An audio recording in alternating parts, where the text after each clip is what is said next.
Welcome to Season 3 of Bed and Butter, the podcast where passion meets profession in the world of hospitality. In partnership with Southern Maine Community College, we're back with fresh energy and even bigger conversations.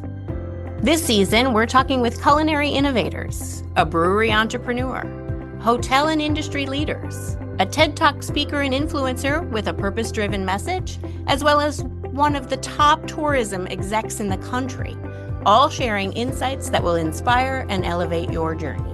So whether you're just starting out or aiming for the top, Bed and Butter is your go-to guide. Let's dive in. From humble beginnings as a sommelier to a senior VP of Marriott International, Matthew Boettcher has lived a kind of journey that defines hospitality.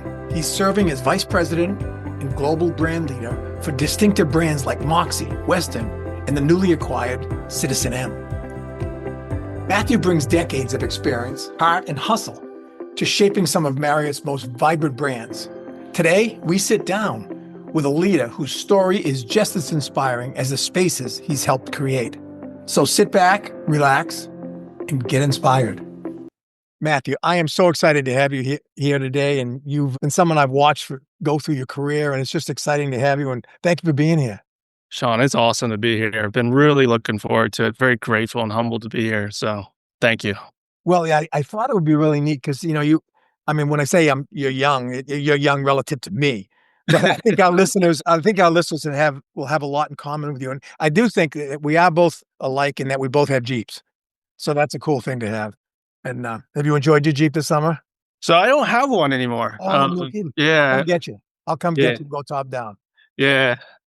Well, thanks again for being here. So what I thought we'd do is we take you through a little bit of your career.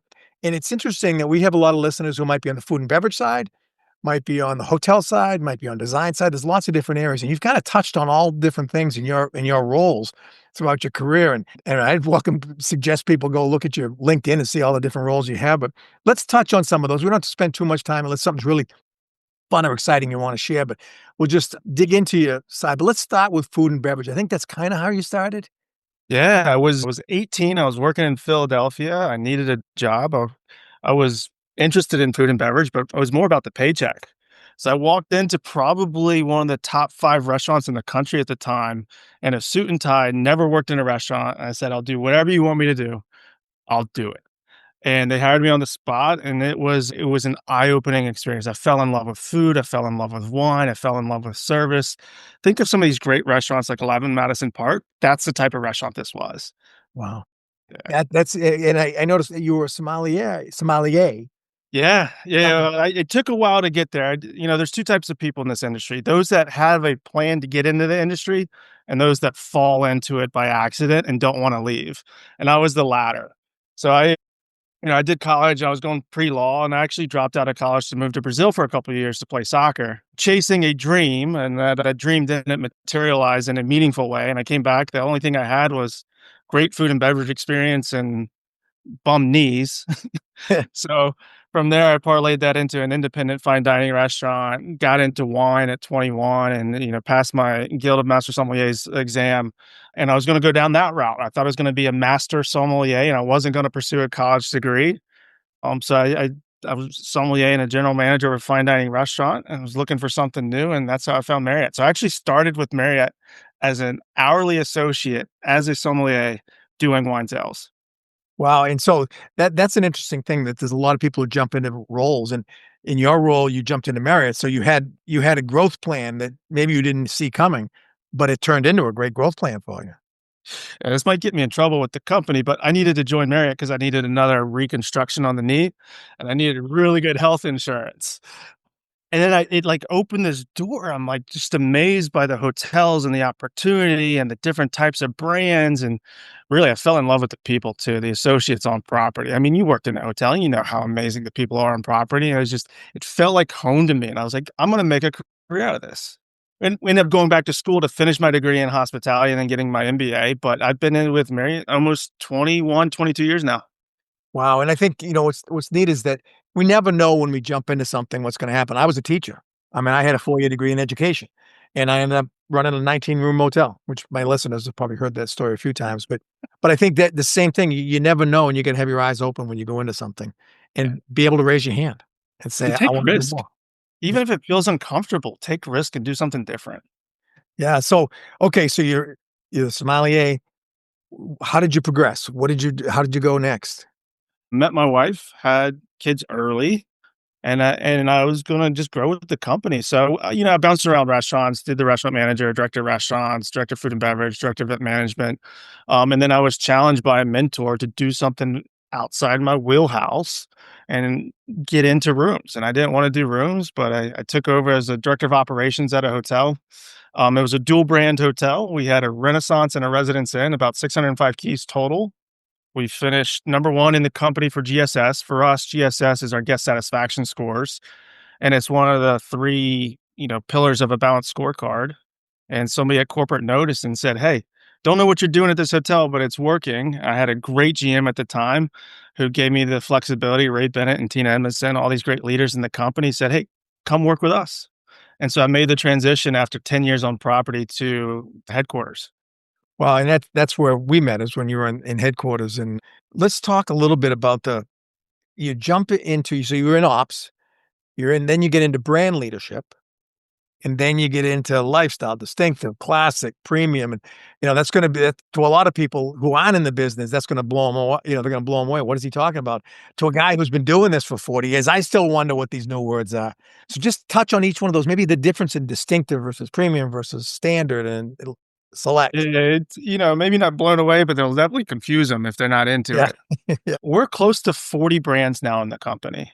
And what we've done is we've created different brand structures, different brand houses to attract different consumers, but also to allow consumers to go from one experience to another based on that need. So we call our classic brands like Marriott on the full service or Sheraton or Delta on the full service. And then Courtyard and Bring Hill and some of these other brands are more classic, right? They're more consistent in the delivery. It's just phenomenal service. It's a great consistent product from a build out standpoint so that the guests know what they're going to get, the owners know what they're going to get.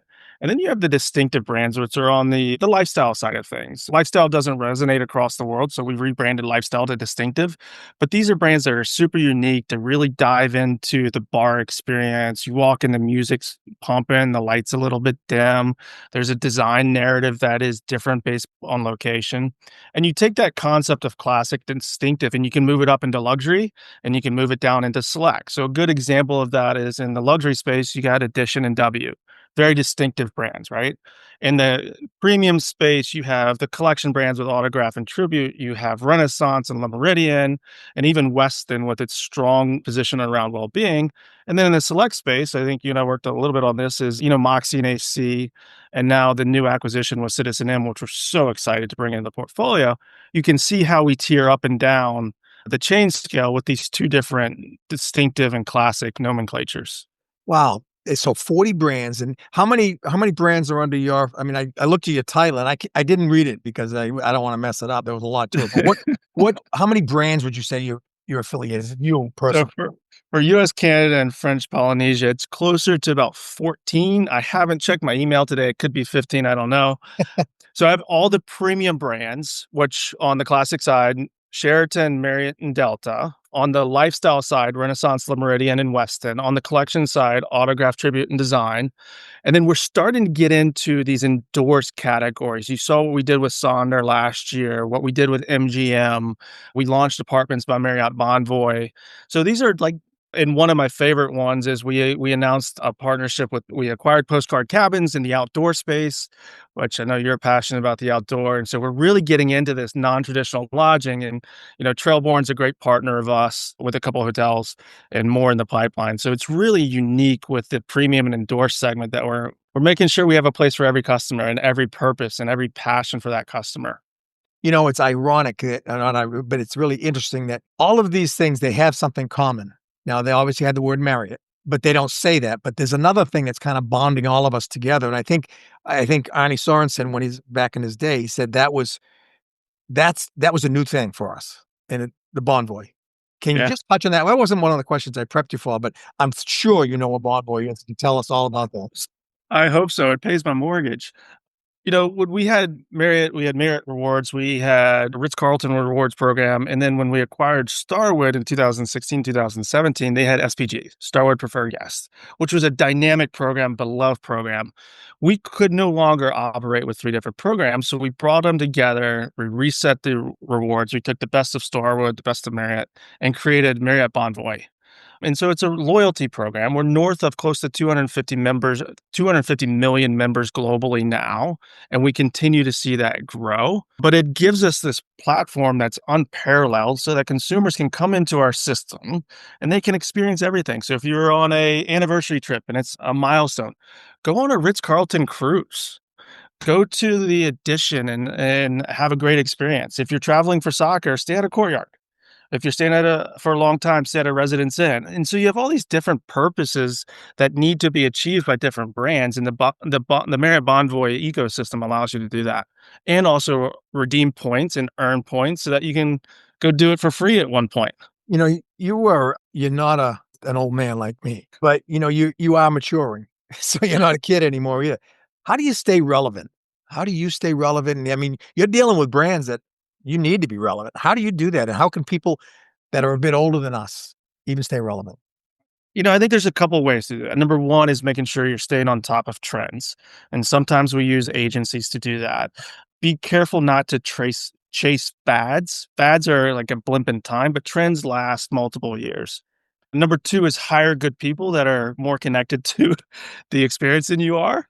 And so if you look across the team that I have today, it's very diverse in ages, it's very diverse in experiences, and it's important that we're bringing in that point of view on each of the team members. And then also just listen to the customers. Sometimes you just go stand in the lobby and observe, and you can do it secretly, right? I love to go into a hotel when I'm going in a meeting. I'll go the night before. I'll sit at the bar with my laptop, pretend like I'm doing work, have a cocktail, talk to the bartender, but I'm really listening to what else is going on and how people are talking about us and how they're talking about others. If people just pause and listen, you can find out so much information out there. And it's hard, right? The world's changing so fast nowadays with social media. Like fads and trends are starting to bleed together, but you got to make sure that you're focused on the trends because the fads will be gone. By the time you launch the latte that's important, it's too late. So you want to be on the front end of that.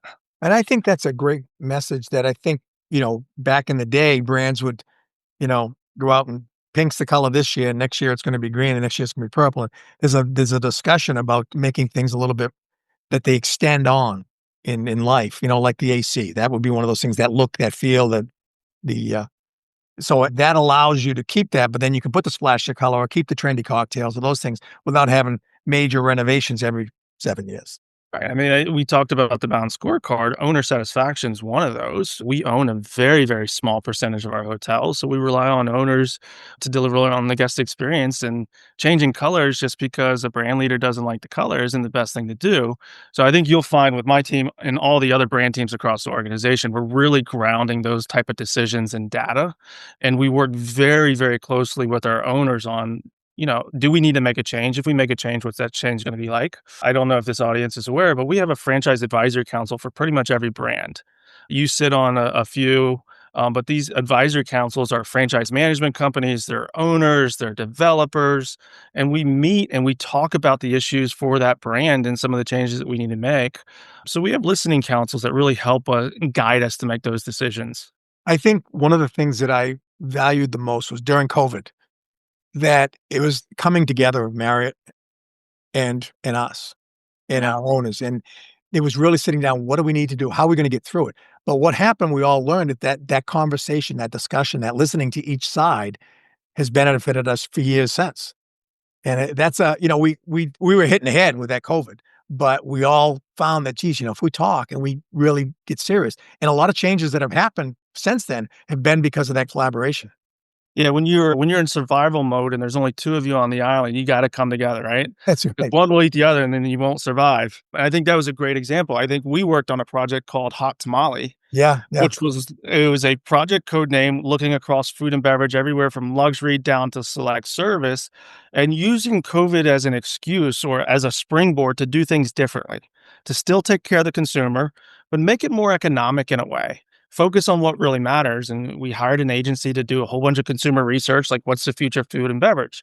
Now, some of it we got right, some of it we got wrong. At that time, we're like, oh, nobody will ever touch a buffet again, right? Because of the utensils and the cross contamination, and we were scared to death of COVID. And it was the right thing to do at the moment. But now you see how important breakfast buffets are to certain consumers, especially in the select space. And so now we're building those back up, and consumers are willing to pay for it. Our research, I don't know if you remember this, but our research said that the consumer values that free breakfast at $20 to $25 per person. So Wow. if you take that breakfast away, that consumer is no longer going to pay that rate, right? So yeah, a lot of learnings through that, but I do think we came much closer together as two different entities between the brand teams and the ownership councils. And it is. It's really neat. It starts at the top. We sat at a meeting and listened to Tony Capuano, and he was talking to us like side by side. We're all in this together, and it was a neat feeling. Yeah, Tony's been a great CEO. He's really put the owners at the forefront with the consumer and with the associate. To balance all three is not easy, and he's done a masterful job of that. Yeah.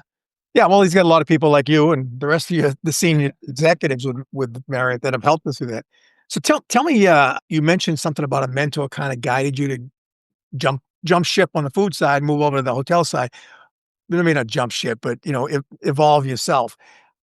Are there any mentors that you want to? That doesn't have to be specific names, but what someone did for you that kind of got you over the hump, get you to another thing? Yeah, I feel like if I started to name names, I would definitely lose somebody because I've Yeah. had so many good mentors. I still have mentors today. How do you Well, use a mentor? How do you develop a mentorship and build one? That's a way to not have to skip a name. I think as a mentee, sometimes you go in there and say, I need your help. But as a mentee, you should be really saying, how can I help you? And then the mentor will help, right? So make the mentor's life easier and they'll pull you under the wing. They'll give you the freedom to run. The other thing is with a mentor is do good work and they will find you. I have this thing with my team and it drives them nuts, but I talk about being able to land a plane.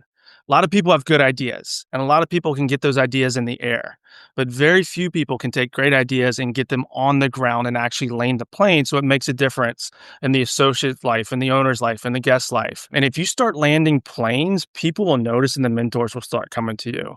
So one of the mentors I had an option. I was at a luxury hotel, 700 rooms, going through some changes, and I was told you can be the director of food and beverage or you could be director of event management. And this was my first exec job, and nobody knows what a director of event management is outside of Marriott. Now it's changed quite a bit, but back then it was a very specific exec role where you're responsible for event planning, event operations, and AV. I didn't want to do it because I didn't think anybody knew what a director of event management was. And I love food and beverage. I'd been in that hotel and I'd been doing food and beverage. I was like, maybe this will parlay into something bigger. The mentor at the time pulled me aside and said, we think you should do the director of event management role. And here's why. You will learn catering sales. You'll learn room forecasting. You'll learn group sales. You'll learn all these things around group housing and reservations. And you still get to do food and beverage, by the way. I'd never worked in events in Marriott before. I did it in independent fine dining restaurants, and I was moving in a very dynamic team that was doing very well to become their leader. And thankfully, they accepted me over time. Well, actually, it wasn't bad; they were great. But I learned so much more of the business side of things outside of food and beverage by having that mentor push me into a place that was quite uncomfortable for me at first. I like the comment you just made, the business side of things. I think a lot of us get out there and we love the stuff. Yeah, Do the stuff, check the boxes and all yeah, that. But some of it, it's like you need to not, it's not a restaurant business, it's a business of restaurants. yep. And if you understand the business of restaurants, you can succeed beyond the chef, beyond the cook, beyond the server or whatever, restaurant manager. You have to understand the basics behind it. And that sounds like that's what that mentor was pushing you to do. Oh, yeah, particularly on the group side of things, right? And the impact that, filling these holes on a difficult time would do for the rest of the business. And then, the rates, the games that you play with rates and MS2s and MS3s. Like, I learned so much about revenue management in that event role because I was accountable for it. Yeah, that's that's great. So you've got this role you've grown to this level, and part of it, I think, is because of your creativity, your imagination, what you can do. That's why you're into these brands that aren't like cookie cutter type brands. There's a little bit more finesse to them. Talk to us now about what's coming next. What's the next trend? What's the next thing in 5 to 10 years? What are you going to start seeing in the hotel, restaurant, food and beverage areas? We have to operate hotels differently. The consumer's demanding it. They want quicker, they want faster, they want fresher, they want it now, they want the quality. Our We're being stretched in margins, right? With interest rates, with insurance costs rising, with utility costs. It's tough out there right now for our owners and operators, and our guests are saying we want more and more, and they're having more and more options. So I think using technology to assist the associates so the associates can deliver on what true hospitality What do you is call true hospitality? service is giving somebody a fork or giving somebody a coffee cup and a saucer and pouring the coffee table side. Hospitality is recognizing that that individual is left-handed and you put the coffee cup on the left hand and you move the handle of the coffee cup from 6 o'clock to 8 o'clock. So that guest doesn't have to remove their coffee cup on their own. Like, it's recognizing those little small touches. It is smiling at a guest way before they smiling at you. It's finding reasons to talk to a consumer or talk to a guest. It's leaving behind the desk and going and get that apple core out of their hand so they don't have to go find a trash can, right? Service is putting a trash can where they can find it so they can throw their apple away. But service and hospitality, it goes so much further when you go and anticipate their needs. So we could spend a whole podcast talking on the difference between service and hospitality. But I would tell your listeners, if you haven't read or listened to Will Guidera's book, Unreasonable Hospitality, it is phenomenal. Go read it. You will learn what hospitality really is. And he's a master at telling the story, but also a master at what hospitality really is. Yeah, I've recently seen that as well. Wow, that's great. So you're basically saying in the next few years, we've got to focus more on service and more on hospitality. Oh, not on service, but hospitality. And through technology, we can allow people to use that technology to help us give better hospitality. Absolutely. Yes, I know Marriott's they're going to roll out soon the single pane of glass, or there's a new name for it now, but it's basically to try to make things easier for the front desk associates to provide hospitality. If you got to click 20 times and go to 3 computers, that's not good for hospitality. But if you go one click here, one click there, and they're checked in, or they do it digitally, the digital key, the pre-blocking your room, all of those things. And that goes back to the relevancy, but also it all leads back to hospitality. I mean, there's so many steps that we have to go through today to check somebody in. We have, I don't know, I'm going to get this wrong, but 19 different systems. One of them is 40 years old. You guys should Google what DOS is. You don't even know what that is, but you can't even use a mouse. And that's our reservation system with Marcia. She's been great for 40 years, but we need to replace it. And if we can make it so much more seamless, now the associates can act beyond just transactional. And if you look at hotels that are at the top of GSS, they figure out a way to do that. But now the transaction becomes boom, boom, boom. And the experience and the emotional connection with that guest becomes much more powerful. I think there's a lot of misinformation out there about technology can take away jobs. No, it's going to allow us to do the jobs that really matter. Yeah, Like absolutely. hospitality and taking care of the guests and taking care of the associates. And if they can have more fun when they go to work, if it's 1, 2, 3 clicks, and you can talk about hi, Mr.